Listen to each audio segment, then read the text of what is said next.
Olá, meu amigo, minha amiga da TV Novo Tempo e também da internet que nos acompanha aqui no Revivados por sua palavra diariamente com o compromisso de ouvir a voz de Deus através da Bíblia. E você sabe que a Bíblia é o nosso livro dos livros, ou seja, se há um livro que a gente tem que ler todos os dias, este se chama Bíblia Sagrada, porque aqui nós encontramos orientações para a nossa vida, nós encontramos aqui a pessoa maravilhosa do nosso Senhor Jesus Cristo. Desde Gênesis até o Apocalipse, a Bíblia apresenta revelações tremendas, fantásticas e transformadoras para a nossa vida. Vamos orar agora então pedindo a iluminação do Espírito Santo do Senhor para que a gente possa compreender o capítulo de hoje. Hoje, Ezequiel 18. Querido Pai, nós te louvamos imensamente pela oportunidade de estarmos juntos mais uma vez, só que agora eu peço a tua sabedoria para compreender a palavra de Deus, a Bíblia Sagrada. Em nome de Jesus, amém. Vamos então a Ezequiel capítulo 18, que apresenta aqui que Deus, o resumo, os temas principais do capítulo é que Deus reprova a parábola, apresenta a parábola das uvas verdes e apresenta uma reprovação, mostra também como lida com um pai justo e com um filho perverso. Também apresenta um filho justo de um pai perverso e como um homem perverso que se arrepende pode encontrar então a salvação. Há vários temas, mas ele no capítulo 18 trabalha de maneira geral a questão do desejo de Deus sobre o pecador e também qual é o procedimento do Senhor em relação àquele que se arrepende. Bem, pensando nisso, vamos ler então, começar lendo o Ezequiel 18 e o verso 1 e 2, que diz assim: Veio a mim a palavra do Senhor, dizendo, que tendes vós que acerca da terra de Israel proferis este provérbio, dizendo, os pais comeram uvas verdes e os dentes dos filhos é que se embotaram? E depois no verso 3 ainda diz, tão certo como eu vivo, diz o Senhor Deus, jamais direis este provérbio em Israel. Interessante este provérbio, né?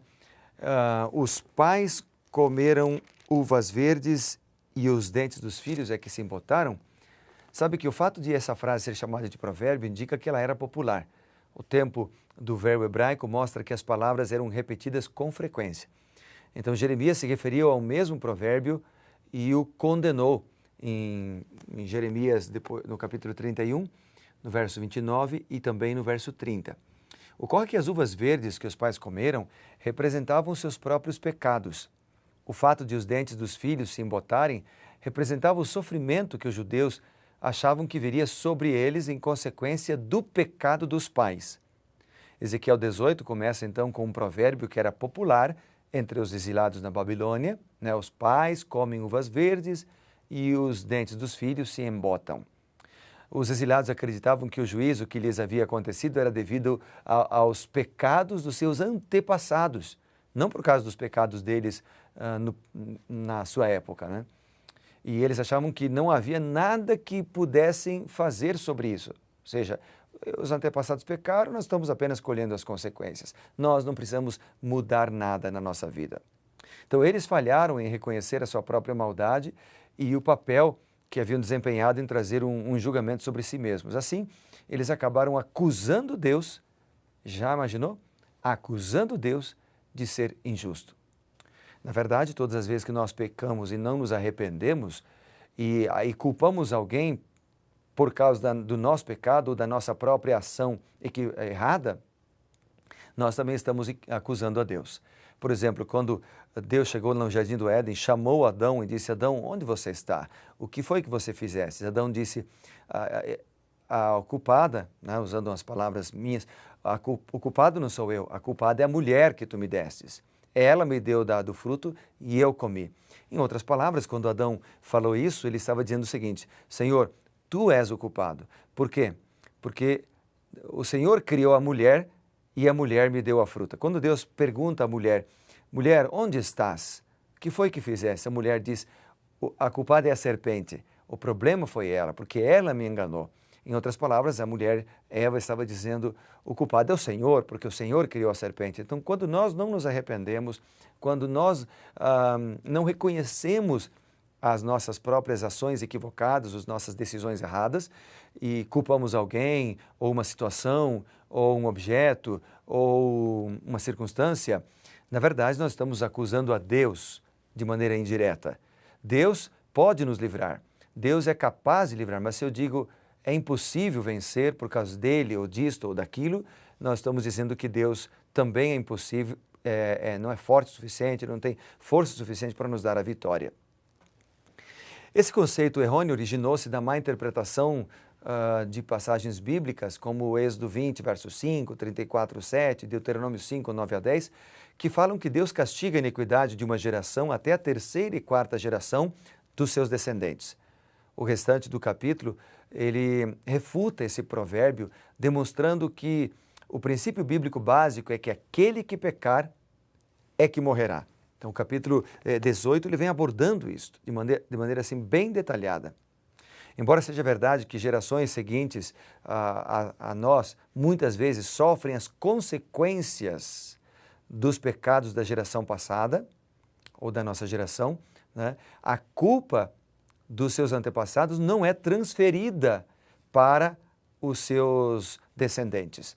Cada um é responsável por seus próprios pecados ou erros cometidos e, assim, seus próprios atos serão a base da sua punição.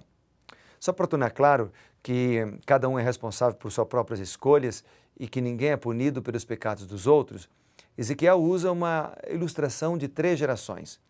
Em primeiro lugar, um pai justo que faz o que é certo e direito, que está aqui no verso 5, ó. Sendo, pois, o homem justo e fazendo juízo e justiça. Deus diz dele, ele age segundo os meus decretos, obedece fielmente às minhas leis. Esse homem é justo, com certeza ele viverá. Isso está no verso 9, que diz aqui, olha, andando nos meus estatutos, guardando os meus juízos, procedendo retamente, o tal justo certamente viverá, diz o Senhor Deus.